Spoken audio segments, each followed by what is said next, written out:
Hi, welcome back to week 2 of the Classic Deck Series, where we take some of Magic's best standard decks throughout history and pit them against each other. We do a conquest style format where we each pick 4 decks, and we will each get to ban one of those decks, and then the first person to 3 wins, having to switch decks every time they win, wins the conquest.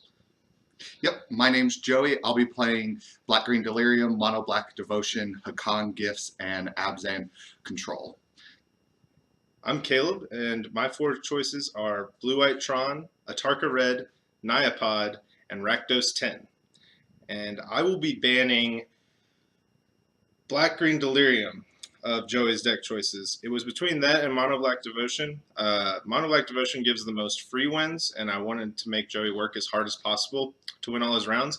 But Black Green Delirium has the great villain of Emrakul that can just steal games and has no chance of any interaction or thought processes whatsoever. So I think that might push it over the edge where I wanted to take away those free wins instead. I'm going to ban Blue White Tron, A, because I don't have an aggro deck, and B, because it's a little bit before my time playing competitive Magic, and I just don't want to risk just losing because I don't remember how that deck works fully. All right. Let's get to the games. Joey, would you like to high roll to determine who goes first? Absolutely. 11. Oh, that's a high number. I will play. All right. Good luck, friend. Good luck. I'm starting on Mono Black Devotion. I'm starting on Nyapod. I'm starting on a mulligan. Good way to begin.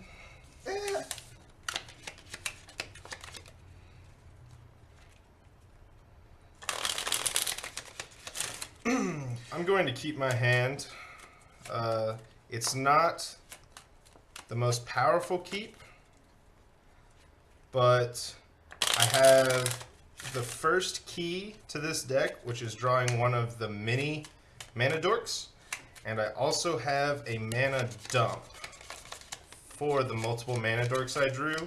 So I have things to do for the first several turns of the game regardless. So you're saying it's going to be easy to pick apart with this Thoughtseize? Actually, spoiler alert. No. The mana dump is Gavany Township, which in fact cannot be Thoughtseized.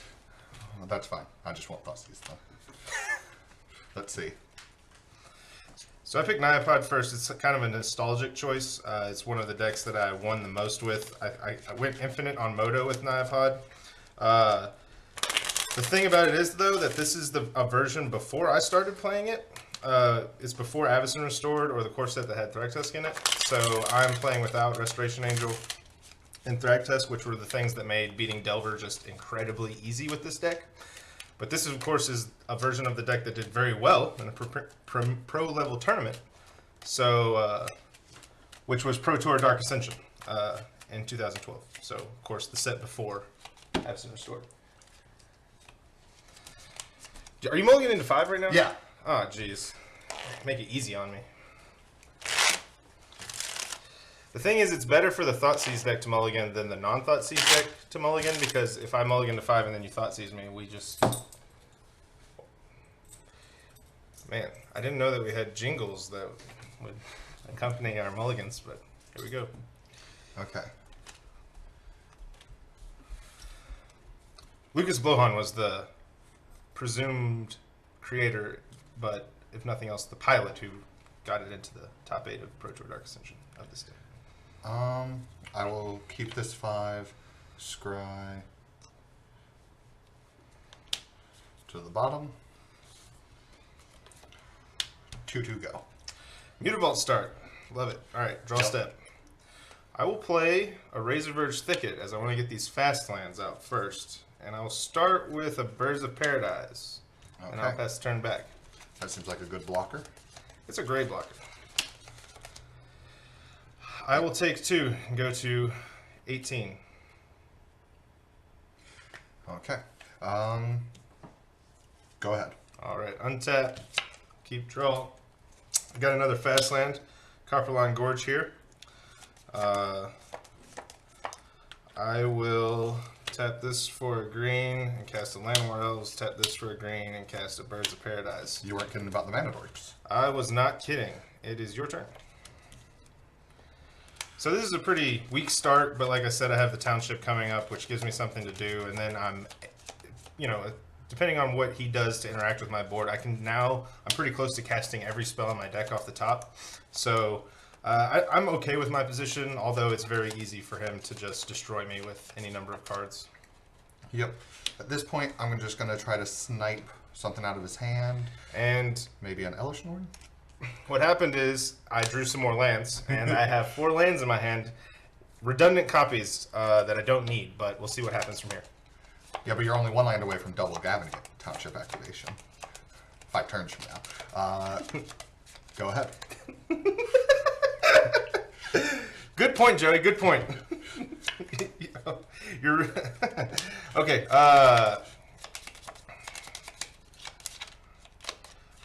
Okay, so what I've got here is a situation where I'm making the decision on whether I want to block or threaten to block a Mutavault with a Llanowar Elves that has a Gavany Township token on it, which would just be me just passing right now.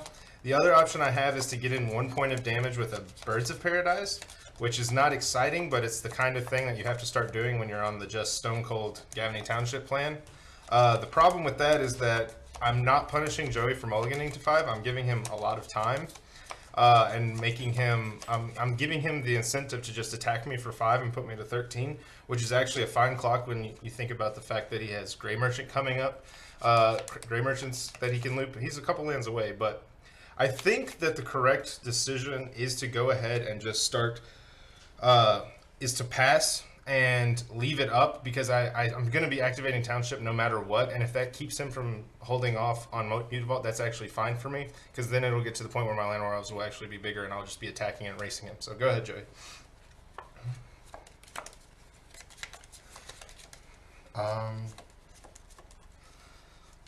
Similarly, I don't want to make that trade, so just getting in for 3. 15.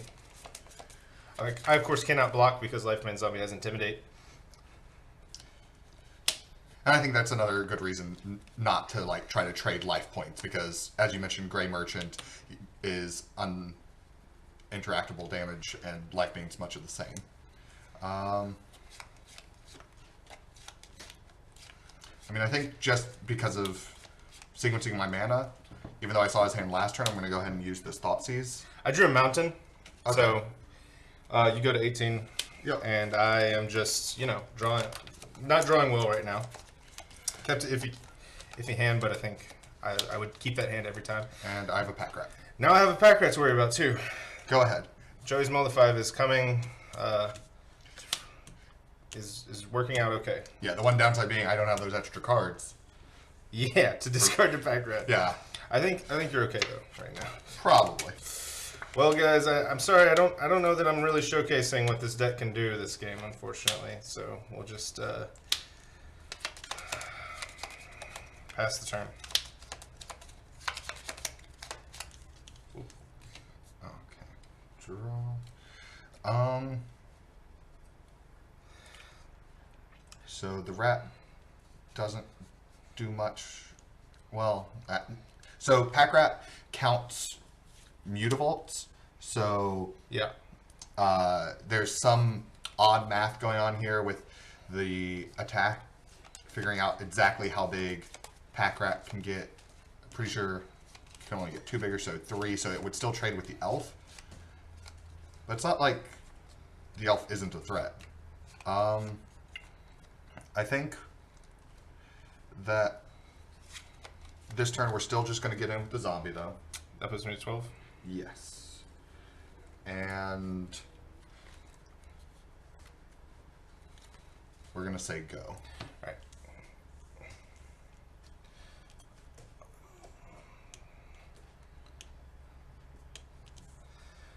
Also, I'd like to give a shout out to our genius designer that picked Guru for this basic land. All right. I think I might cast a spell this turn. Probably bad for me.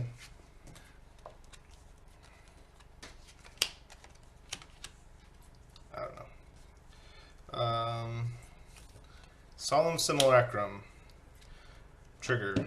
Yep. That's pretty much just a land.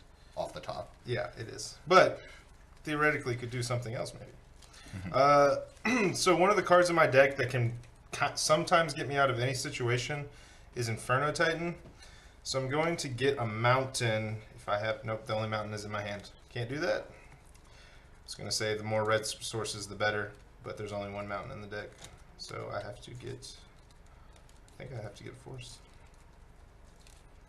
No, I'll go ahead and get this Plains for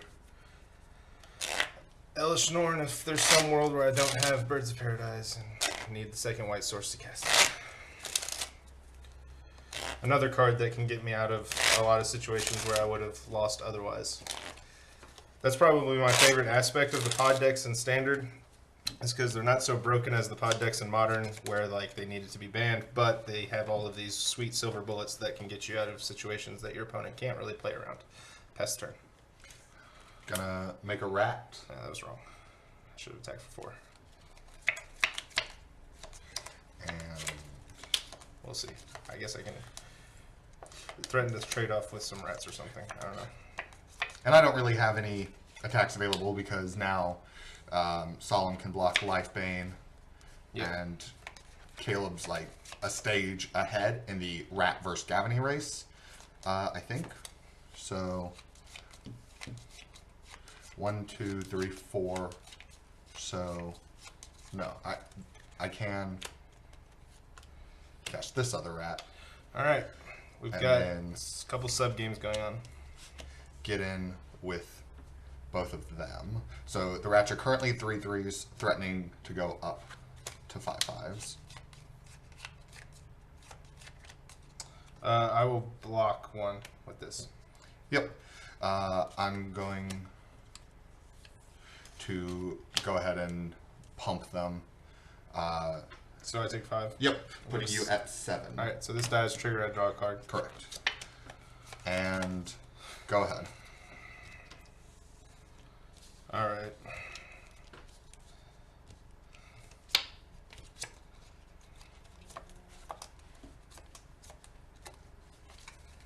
Play that mountain we talked about earlier.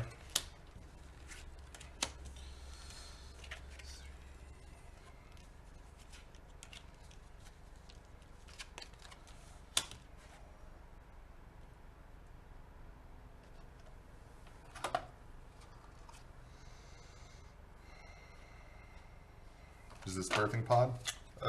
This is Huntmaster of the Fells. Trigger, I'll gain 2 life. Oh, up to 9. 1, 2, 3, 4.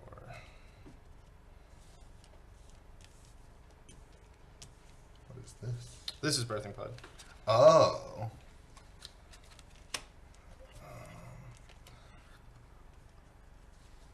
That's problematic. I'm at 9 currently. 9.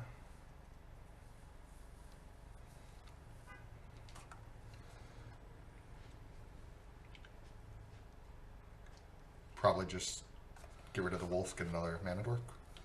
No, Unlucky. maybe. I can get rid of the wolf and get a mana dork. That seems very low impact. I can get rid of a mana dork and get a Viridian Emissary or a Strangleroot Geist, which is like okay, but not really great. I can get rid of the Huntmaster and get Geist Honored Monk, which creates 2 spirits, which seems pretty decent. And its power and toughness is equal to the number of creatures I control. Correct. So I think that's probably right. The question is whether I pay 2 life or not.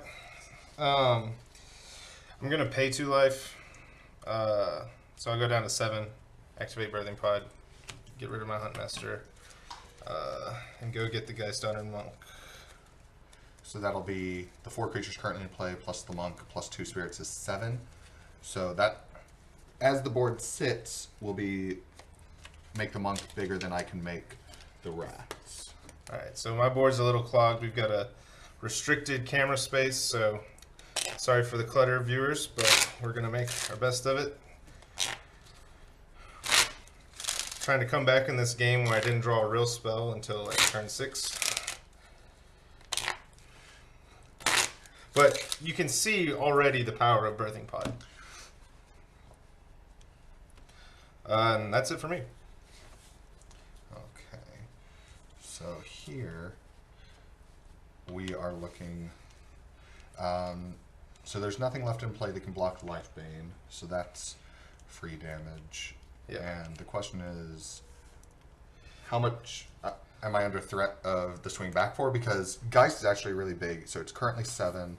He'll have to chump block with a couple spirits, but these birds and elf have been getting pretty big, so they're currently 9 power back here, plus 4, 13. So I would be dead to an alpha strike back if I tried to alpha in just for some damage. So I think instead my best play is to try to set up lethal for next turn by getting in for 3. Puts me at 4.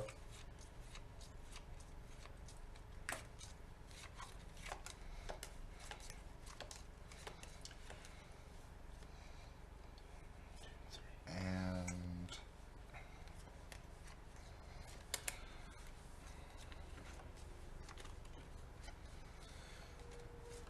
So I made an interesting decision when I chose to chump with the Solemn Simulacrum. Really what that decision was based on was me needing to dig through my deck to find action.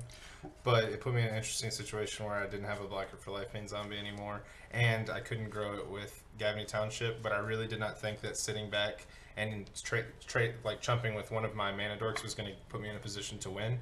But I am in a pretty precarious life total, being at 4 right now. right, but I know my Life Bane isn't going to live because you can just trade in for Inferno Titan, as was alluded to earlier. So I'm now trying to plan around all the things you can pod for. So I think at this point I just need to say go and get lucky on a draw step. Okay. Where it stands right now, I'm probably going to pod for Worm Coil Engine, but Inferno that Titan makes is a lot of sense. definitely another consideration that we've already talked about.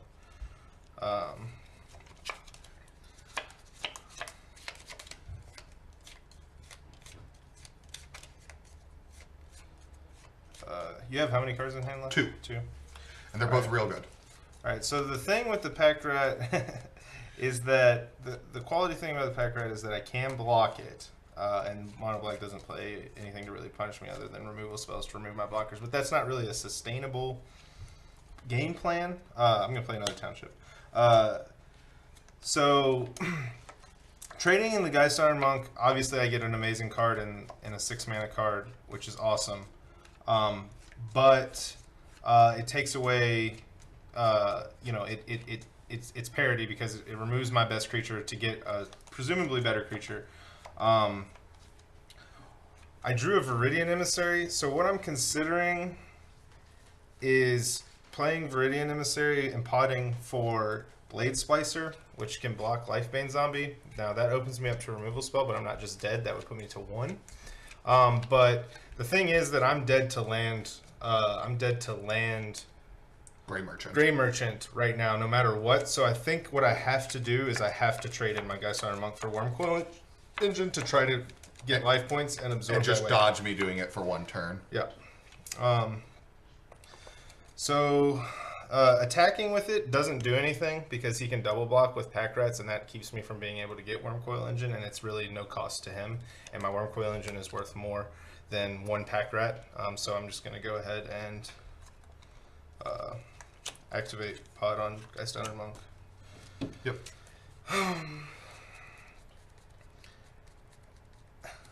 And Inferno Titan doesn't help me with the Long-term issue. with the Grey Merchant issue.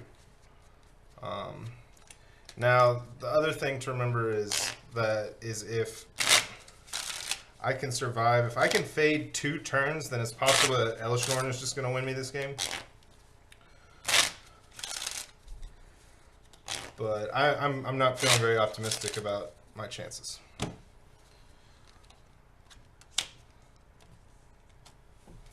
Am I eating some birds? Viridian Emissary. You've got so 1, 2, 3, 4, 5. 1, 2, 4. 1, 2, 3, 4. I guess you need them to activate Gavany this turn. 1, 2, 3. I need 1.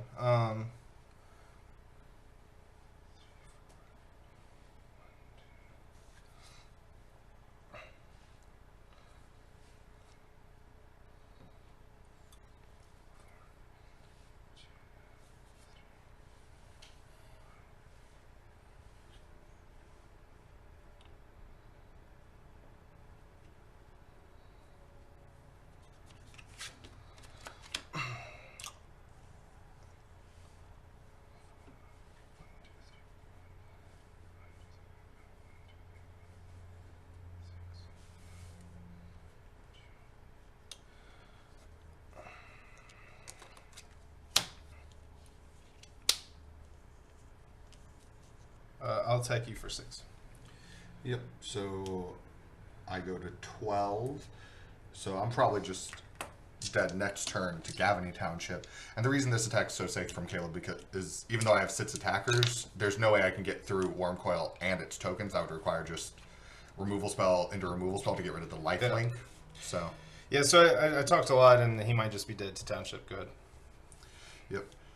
Alternatively, sorry to waste your time, viewers. Alternatively,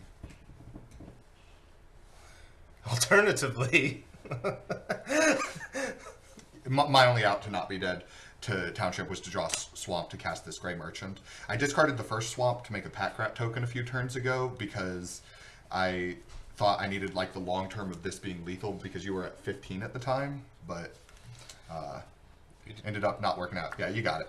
All right, so just a couple notes real quick. I might have needed to just be more aggressive with attacking with birds, and I could have maybe not had to worry so much about losing to Grey Merchant. So I could have very well played that game poorly, and that is why I was in a position where I was even dead to anything. Because that turn, those got pumped, so you could have hit for an extra 4. So if you had found 8 damage earlier... I don't think I ever had 8 damage, but I think I did have 4. Right. I mean, but I didn't know that I was going to draw so many lands, so that's why I was playing a little conservatively. And you could have very easily had any number of draw steps that killed me. So I'm not convinced that I played poorly, but there might have been 1 or 2 turns where I was thinking too much and should have just been crashing in. Like that last one, I spent a lot of time talking about Elish Norn and things where when I was just attacking you for 6 in the air and had you dead next turn. So anyways, good game. Good game. Okay, so sideboarding against mono black control. Bringing in, these seem somewhat obvious. Sort of Feast and Famine against the mono black deck seems great. Also, it gives me something to do with my mana dorks. Against him, that's actually really good. Also, it allows me to have some really big turns where I get to untap my lands. Thrun, he has Devour Flesh, so it's not the best card, but having something that I know that I can keep in play and regenerate, and he can't, as long as I have another creature, and I'm pretty good at that. With all my mana dorks, I like that. Phyrexian Metamorph is just for me to do more broken things and to have a card in my deck that I can pod for that can get me out of situations that I would have normally lost. Oblivion Ring is because I can foresee situations where Desecration Demon is just going to destroy me, or if he has an Underworld Connections hand and I'm falling behind, I can just Oblivion Ring his Underworld Connections to make the game fair again. Also, there's hands where if he just goes turn 2 Pack Rat and I played a Mana Dork, I Oblivion Ring his Pack Rat, and we get to play a fair game of Magic. Taking out, I'm less sure about, but Mortar Pod is typically for the Mana Dork Mirror, also is good against Delver. He doesn't really have anything that I want for Mortar Pod, and I don't think I need the extra points of damage to finish him off. I think when I win, it's kind of a landslide victory. I'm bringing out 1 Mana Dork because I have lots to spare. And 2 Stranglewood Rootgeist, which is somewhat counterintuitive because you want creatures against the removal deck that come back and make him, that are inherent 2-for-1s. But I really don't think that's how this matchup plays out. I think it's more about who gets the big advantage and keeps it. And I think that Stranglewood Rootgeist is just one of the lowest impact cards that I'm trading for more high-powered cards. So that's what I'm doing. Thank you. So for this matchup, I obviously want all my removal, and I don't want Duress, and I don't think I can go long very easily against just the value of pod. Obviously don't want as many edicts against mana dorks. So I'm going to bring in a couple Erebos just to stop the small amount of life gain and still have a little bit of value. But I think Connections is just too slow. So this is what I got. Okay, so I'm on the play this time. We both kept 7, so it's a Brave New World. I'm going to scry anyway, though. Seems cheating. Yeah. How are you going to cheat over there? Well, I'm going to put that card on bottom. Go ahead. It's funny because I'm actually the one that's cheating because I just have a Mana Dork. Go. No. Birds of Paradise. Razorbush Thicket.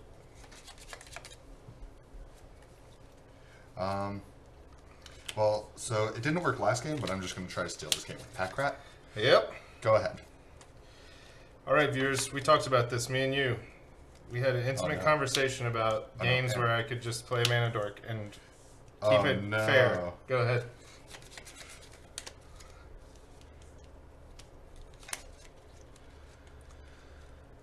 Okay. So I had to leave one of these in. Now we're going to see how that works out. Go ahead. Oh, wow. We got lucky. Team Caleb. Running hot. Master. Oh. Gain 2. Wolf. Woof. Go. I did not have a land before that draw step.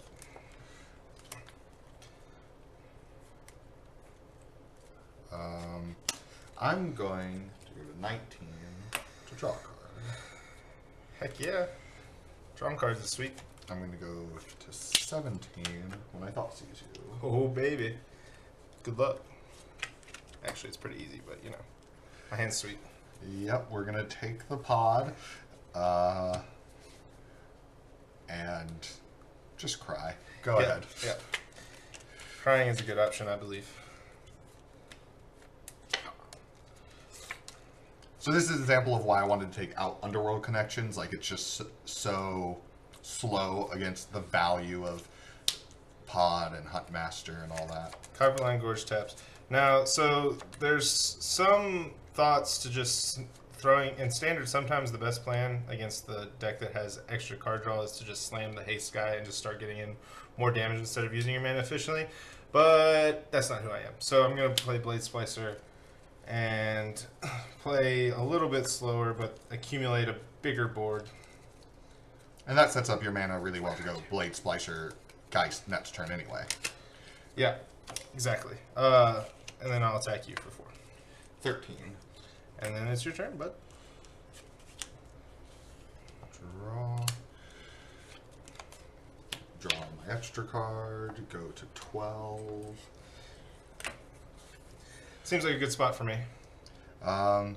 Yes, because I have no lands and no castables. Yeah. So I have to say go, which means Huntmaster flips, which means I go to 10, which means I'm dead, right? 4 plus 2, 6, 9, 10. Exactly 10. Yep. All right. Or no, I have mutable. I have mutable to block. Okay, we'll keep playing then. I'll